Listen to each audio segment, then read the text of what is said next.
magsasalubong po kayo sa akin. Panginoon, bukan ng lahat ng biyaya at grasya, kami nagpapasalamat sa buhay na binigay niyo sa aming mga kapatid na nagdiriwang ng kanilang kaarawan sa buwan ng Nobyembre. Bigyan niyo po sila ng magandang kalusugan ng pangatawa na pangpatuloy po silang naninigilan sa inyo sa pamamagitan ng pagmamahal nila sa kanilang kapwa, lalong-lalo na sa kanilang mga mahal sa buhay.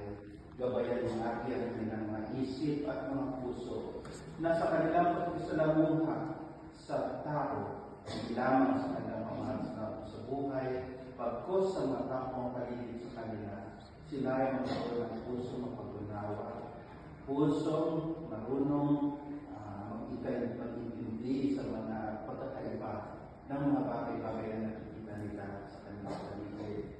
Bigyan niyo sila ng puso din na makapagpatawa, lalo na sa mga taong hindi nila kayang mahalin. Bigyan niyo sila ng pusong laging mapagpasensya sa mga taong kumisa na nangyari sa kanila. Sana ang kanilang buhay dito sa Japan ay patuloy ng masaya, maligaya, puno lagi ng pagpalaspas at higit sa lahat, marunong sila magpapasalamat.